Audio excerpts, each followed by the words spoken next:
Welcome, fellow plebs. My name is Sean, and this is Tribunus Plebis.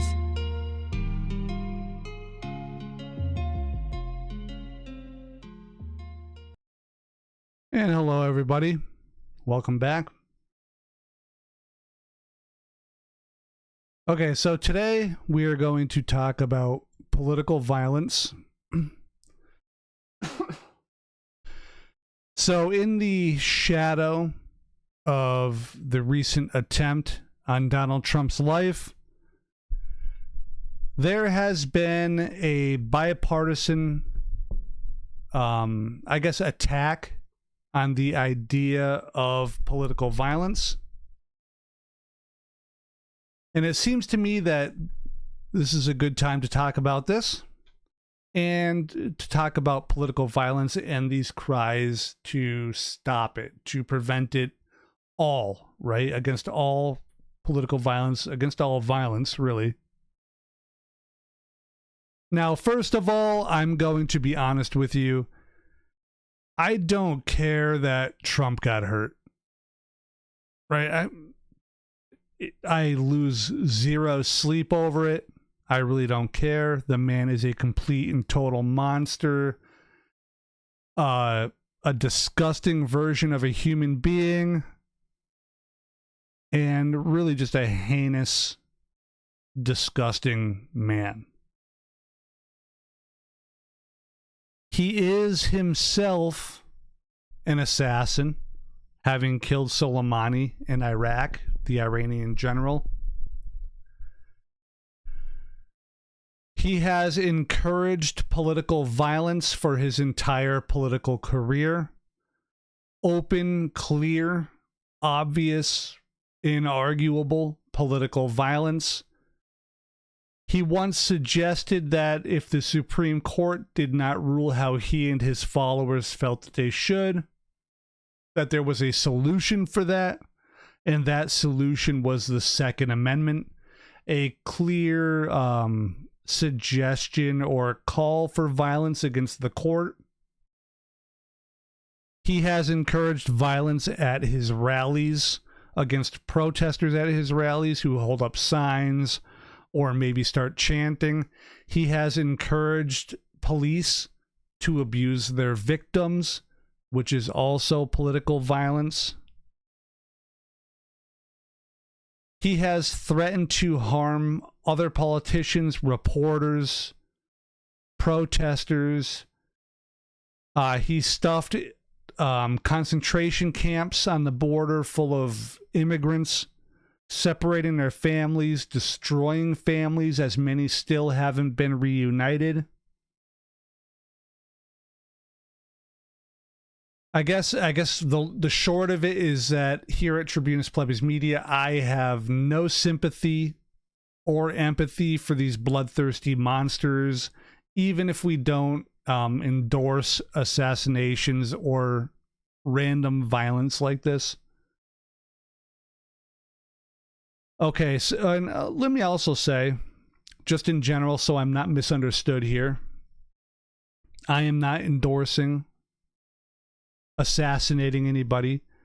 I'm not endorsing political assassinations. I'm not endorsing random violence in general. I guess I just want to say that before we get moving.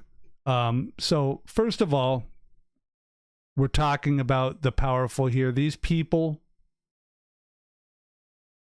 they do not oppose violence, not really.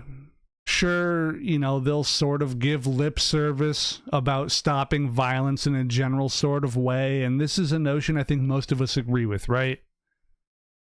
No more violence would be pretty cool. I think that would be pretty great. But I guess the big problem with these big fanciful things like no more violence, stop all political violence, it's all bad, is this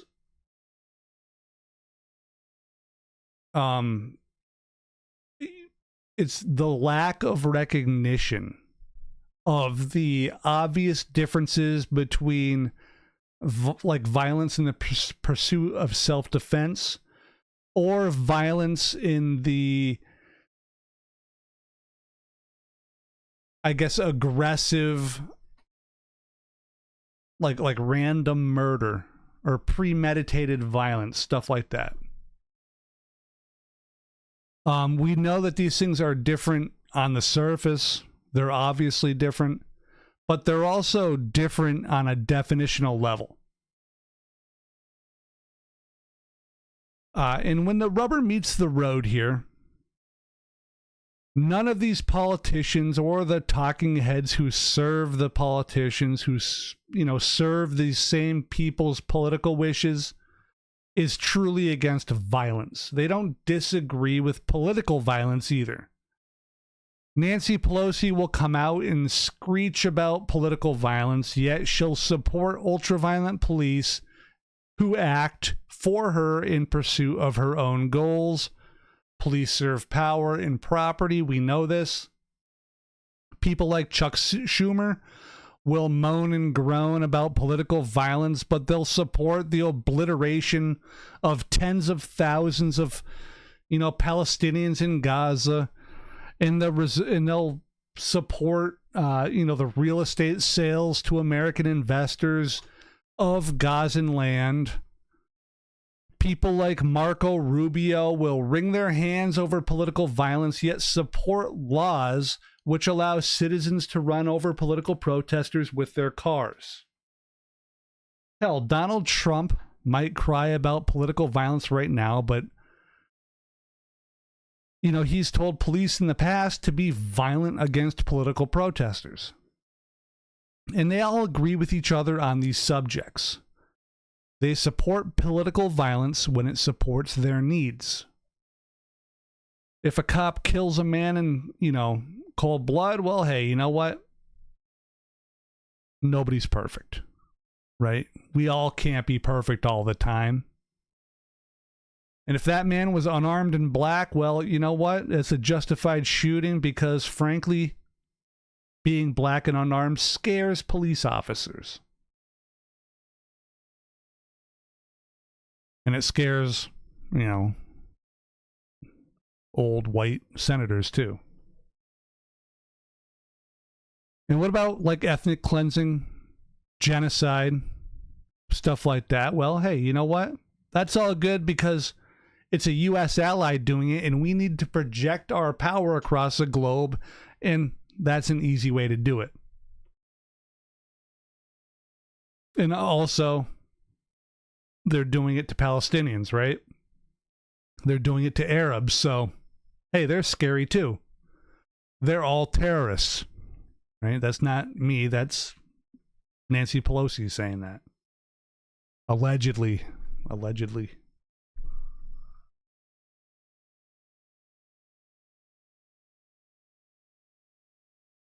And then we have stuff like running over protesters, right? And that's all good because those protesters oppose the views of the lawmakers who pass these laws. Trump himself was celebrated for assassinating somebody, right? The Iranian General Soleimani. Halfway across the world. He was cheered. He was cheered by the people saying that assassinations are bad now. And Trump himself, again, helped foment and tried to start revolutions in Central America and South America. Political violence. It's all good, right? Because it's not here. Our political leaders will screech about political violence, about assassinations at home, here, right, where they can see it, where they might actually be threatened in some way. But they will absolutely exhaust themselves cheering for the assassinations of a leftist leader in Central America. They will actively support financially, politically, economically, materially, violent right-wing revolutions all across the world. And they'll do it enthusiastically. And so I guess maybe now's a good time to talk about what these people even view as violence. To people like this, say like clearing a homeless camp on the street, bulldozing tents, stealing possessions, throwing those possessions in the trash, burning them, and then taking these people who they've just taken all of their clothing, all of their belongings, all of their memories, and incinerated, and they throw them on the street, lacking, you know, their material, their clothing, their tents, you know, as meager as their shelter and their clothes and their possessions were. They stripped them of it all and threw them into the road, and they say that that's not violence. Cops busting skulls open of protesters with sticks, throwing flashbangs at them, you know, firing rubber bullets, less than lethal ammunitions at teenagers, and permanently maiming them and even killing them it's fine. It's acceptable. Doing all of this stuff is, at least to these people that I'm talking about, not violence. Bombing refugee camps is not violence to the majority of our lawmakers. In fact, the very day that Trump got his very public ear piercing, not a word was uttered about the 90 Palestinian refugees who were bombed in a refugee camp with American bombs by Israel. Now, I realize that a failed assassination attempt of a political leader is going to swamp the airwaves, right? I mean, I get it. But these are still the contradictions and the dichotomies, I guess, that we need to pay attention to. You know, don't let the news swamp our brains all about Trump when all this other stuff is going on.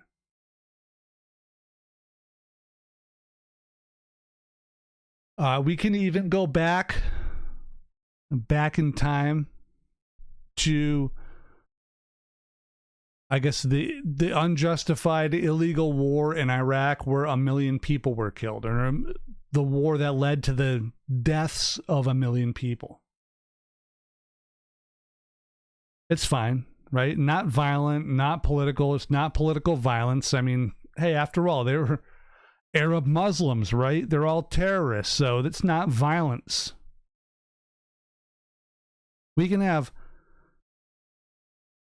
you know, bullets. I mean, we can have economic sanctions, starvation, famine, bullets, bombs, fire.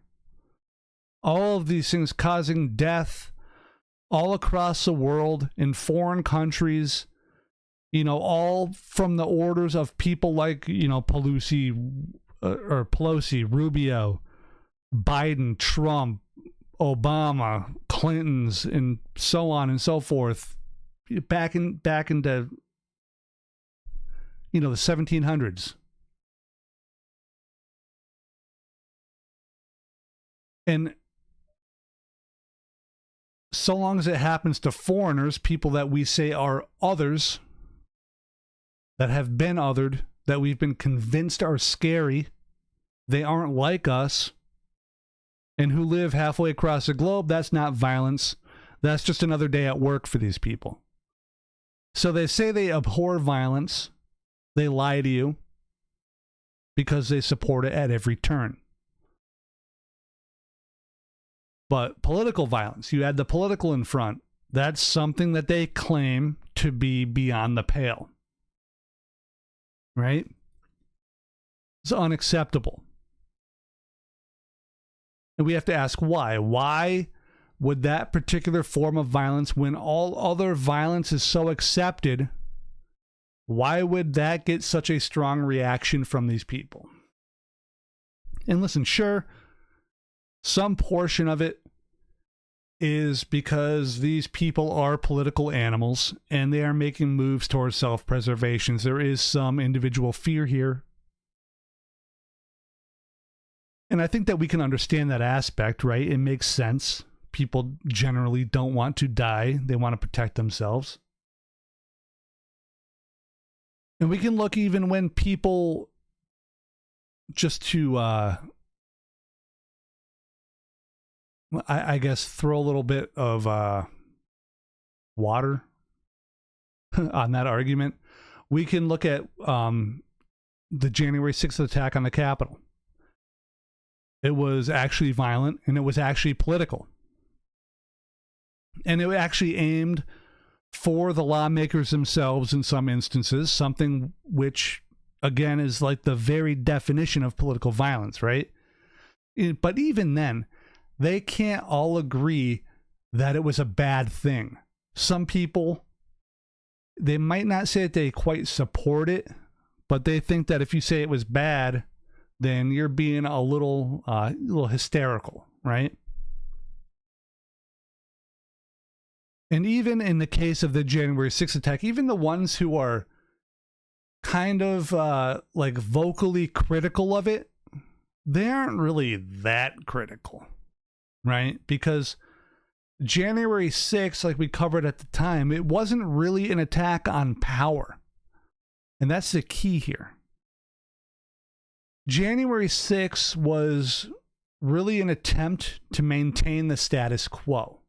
And this is something that everybody in Washington, D.C., everybody in the Capitol building, everybody in the national power structures, it's something that they can get behind. These people may have been personally frightened on January 6th for some part of the day, but none of them were afraid of losing power, right? And I think that's the key here. These people are so dead set against what they call political violence because they actually saw one of their own be targeted. And in their minds, I don't think that this is really true, but in their minds, they saw power being targeted. They saw at least the potential for a system of power to be targeted, for the hierarchy of power that they live in to be targeted. Now, these systems, these structures, these hierarchies, they were not targeted. I want to be clear on that. But these people's reactionary minds saw it that way, and they understand that it potentially could be. And the powerful elite of this country, and for much of the world, for that matter, they oppose political violence not for the sake of the violence part of that phrase, but because of the political part.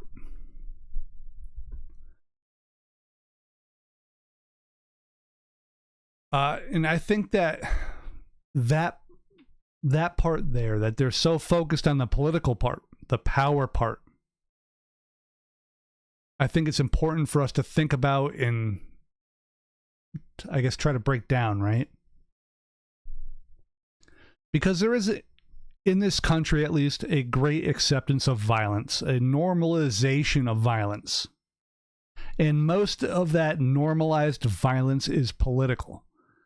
Except that violence is coming from a direction that the powerful are okay with. That political violence is directed down from the seats of power, from the top of the hierarchy, to and forced upon the common people. And that violence that's put upon us by them is in fact political violence. It's all political. It's political violence in service of systems, power systems. It's in service of the status quo of the current hierarchy where these people sit atop. And it's in service of the maintenance of what is an ongoing class war. If political violence does the things I'm saying that it does, protect the powerful, protect the system, protect the structures of power, and it originates both in defense of but also from institutions which serve the systems of power and are run by these same powerful people, then that violence, whether exerted via threats, arrests, general violence, assaults, or even murder, then that violence is, according to the people atop this hierarchy of power, good. Not only is it good, but it's acceptable, even cheered and glorified. They might even say that it's inevitable, necessary, or maybe just simply unavoidable. But, and this is a big but, that sort of violence that we saw when that dude tried to kill Trump, that sort of political violence is, according to them, according to people who consider Trump, you know, more or less a peer, it's unjustified. It's beyond the pale. And listen, I'm, again, not saying go out there and assassinate everybody. I'm not saying commit random violence against powerful people. You know, at the very basic level, I guess, I just don't think that it's very efficacious. If someone kills a president or a presidential hopeful or a senator or a congressperson or a governor, whatever, another one will just step forward. They'll have the same views, ideologies, policies, and they'll just keep it going, right? The machine will march on. To me, this is like this sort of assassination is acting just to act. There's no strategy. There's no movement to back it up. It's just a murder, right? At least in my opinion. Hey, if you disagree, tell me in the comments. Now, I'm not saying that all political violence is wrong or unjustifiable. I'm just saying that undirected, random, I guess just violence, murder, it's kind of pointless. It doesn't really do what the people think it's going to, usually. Pointless, random murder isn't the way to get anything done, I guess. So I guess, sorry for that aside there. I just want to make clear that people don't think I'm, supporting killing people. I don't know, YouTube. But anyway, back to the subject here. What the powerful people here are afraid of is that, at least theoretically, the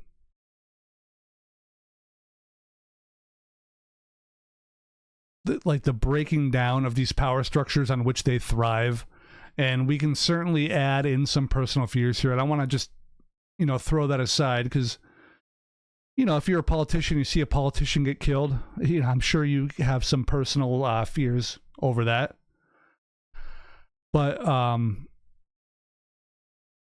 top of sort of the base mortality of these goons, which is laid bare, to these supremely arrogant loser-ass dorks, by an event like this, is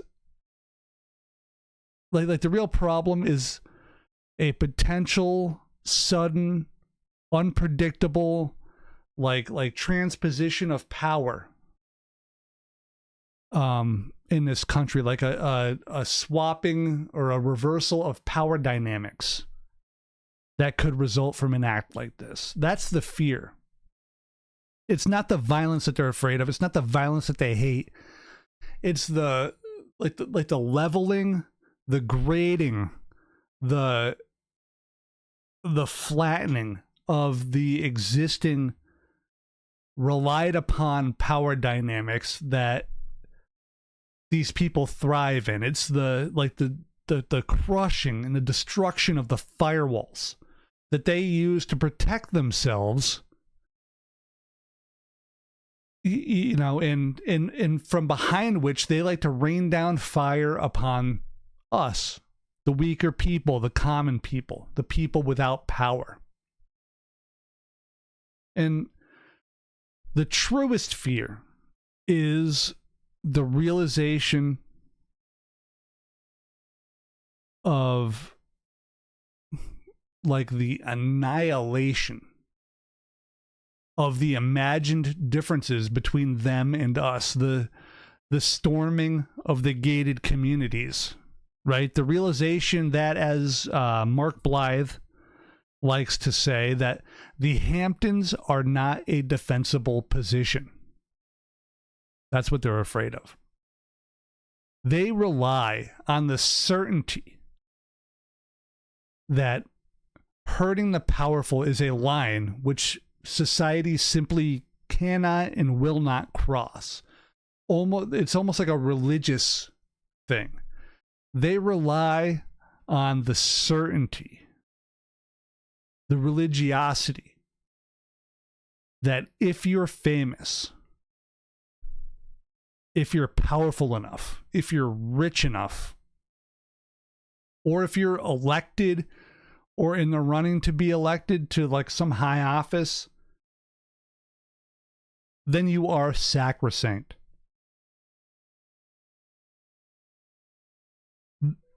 They want to believe and they want to reinforce that the systems, the hierarchy, the power dynamics, they are sacrosanct. They are untouchable. That they must remain forever. They must remain static. They must be reliable. And they must remain unchanged. Now, American politicians like Trump, like Pelosi, like Schumer, like Biden, like whoever else you want to name, having them perpetuating violence against the poor, the unhoused, the marginalized, the angry, the young, the most vulnerable amongst us, that's okay to them. To them, it's acceptable. It's unavoidable. Breaking those homeless camps, firing those rubber bullets, maiming students forever, it's okay. Right? Because they aren't supporting me. Rhetorically supporting the ethnic cleansing of Gaza, it's fine. Supporting the genocide of the Palestinian people is actually acceptable. Selling the bombs, missiles, rockets, and weapon systems which Israel is utilizing to destroy Gaza, to do these war crimes,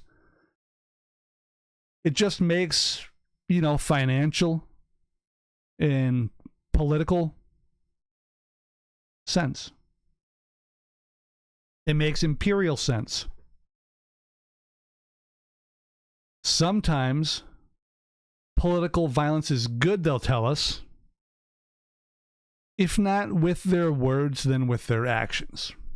Right? When they send bombs to Gaza, they're fine. It's okay.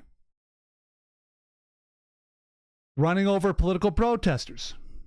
It's fine. It's a protected act now in many locations, right? The political violence of one poor person running over another poor person who they disagree with is okay, because that sort of political violence does not challenge power. It does not affect power at all.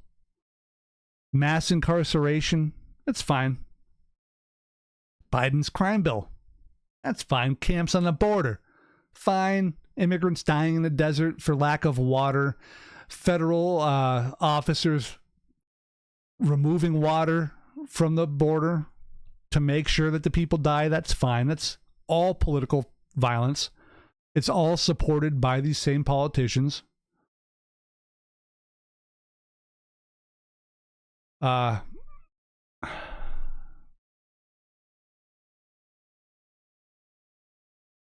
it's fine to these politicians, to these powerful people, because the violence is going downhill. It's going towards minorities, LGBTQ communities, the homeless, the poor, the immigrants. That sort of political violence is nearly universally accepted in the United States, and even more so by the federal government. Not one of these absolute ghouls truly cares about any of this political violence. But if one famous, powerful, wealthy politician gets an unexpected surprise, ear-piercing, and whoa, slow down, this has gone too far. We cannot have that. So we really need to take a look at these false equivalencies. And we need to look at the hypocritical condemnations of all political violence. All violence is bad is obviously nonsense, right? Just like all lives matter is obviously nonsense. And we can start with simple things like, what about self-defense, right? All killing is bad is equally absurd. If this crashes again, I'm going to throw my computer through the window. I think we're okay.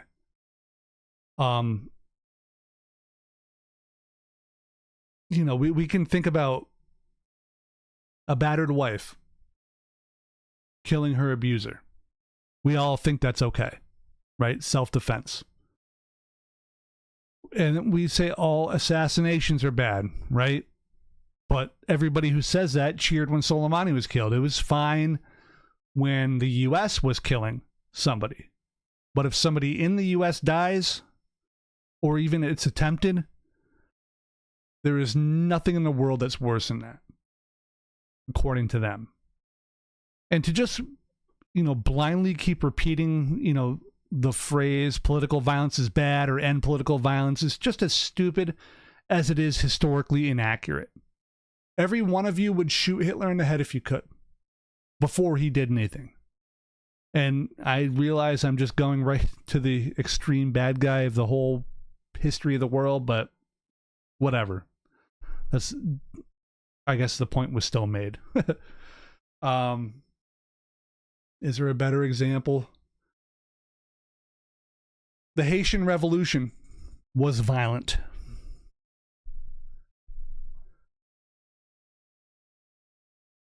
But, you know, like an enslaved people rose up, threw off their oppressors through violence.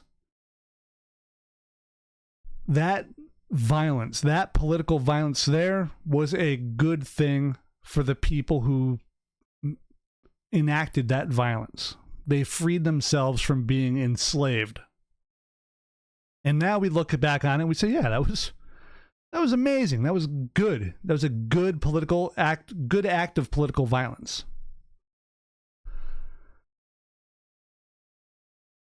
And, you know, like, I guess in the current day, political violence for the political elite is just another day at the office.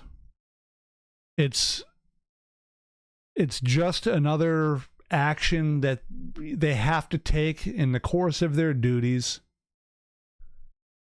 And political violence is only bad when it's directed at them. Political violence against poor people, minorities, students, minority groups, the oppressed people. It doesn't raise an eyebrow amongst the political elite, the powerful, the wealthy, and even the bigoted losers who support these clowns. Hello, Elon Musk fans. These people, they consider, the immigrants, the powerless, the minorities, they consider these people, the poor, the common people, to be acceptable targets. And if the target is acceptable, then the violence becomes not just acceptable, but righteous. It becomes righteous violence. But when that same violence, that same political violence is turned towards the powerful, when the shooter is a 20-year-old with no real wealth, no real power, no political power, no elected office, no family connections, when they have no power except the power that comes out of the barrel of that gun at 10 times the speed of sound, I don't know how fast bullets travel, then it becomes a problem. Because, I guess marginalized communities, right, like the poor, the powerless, they are acceptable targets for violence, so it's okay. But the powerful, the elite, they simply are not targets. They can't be targets. It's completely unacceptable that they could be targets. And that's why they have spent centuries convincing us of that belief that we are fodder, we are there to be attacked, and that they are sacrosanct kings. Violence from the hands of the powerful is always acceptable to these people, not me. Violence from institutions is acceptable. Violence against the weak from the powerful is necessary. The people must be made to understand that we cannot defend ourselves against the powerful. We can only die at their hands.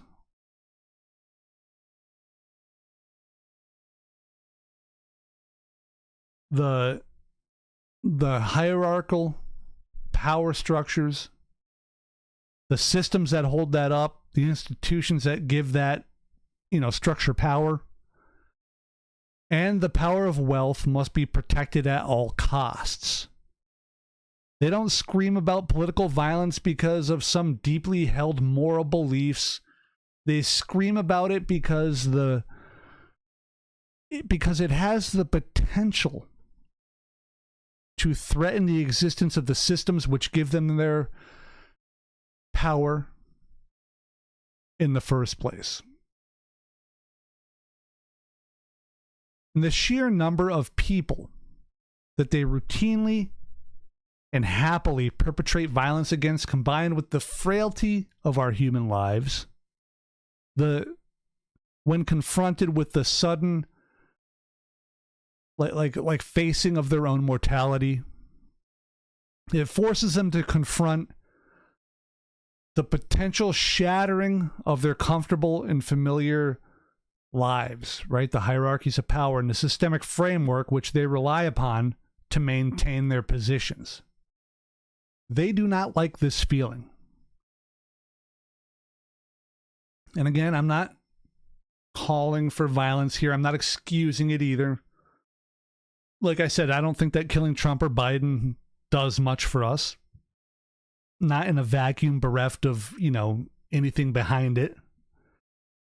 I'm just telling you why I think that they're so focused on political violence and why the policy positions that they will take in the coming weeks and months, and I guess Biden just stepped down today, so he's not talking about it anymore, but he had brought up banning guns, right? All of those policies are meant to help themselves, not us. And, you know, we're heading towards the end here. I'm going to finish this up, but I want to say that there are some genuine critiques of political violence that I think that we should think about as we move forward. And like I said before, a singular murder or even multiple murders, assassinations or whatever of top-ranking officials or wannabe officials or just wealthy people, it won't really change any systems. Different people ideologically identical or nearly identical to the people who died will just step forward and they'll keep running. The machine will keep chugging along. It's like a self-healing like mechanism, right? If there's a wound, like whatever the political version of white blood cells is, will rush into that wound, seal it. Or I guess, I don't know, biologically that's the wrong thing. Like it will clot, I guess, and heal itself. And there might be a scar there, but it ain't gonna die, right? It will perpetuate if you just wound it.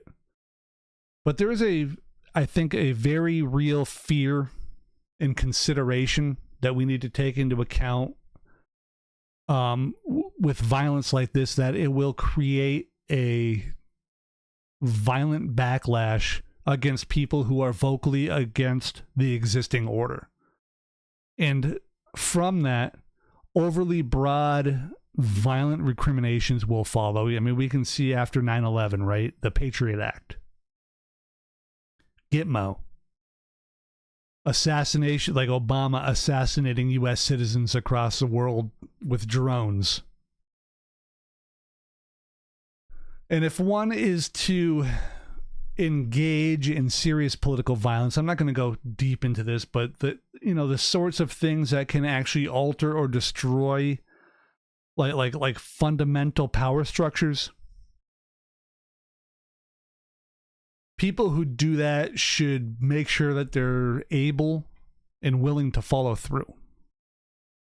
And I'm not endorsing violence here. I'm not endorsing assassinations. I'm just saying that they are not an ultimate solution in my eyes. And I feel like I'm digging myself in a hole. It sounds too much like I'm endorsing assassinations here, but I hope that some of that made sense. I hope that it was coherent. So yeah, let's end it here. Any thoughts? Hit me up in the comments. Let me know. Social media, like, subscribe, all that stuff. Thank you. Love you all. Bye.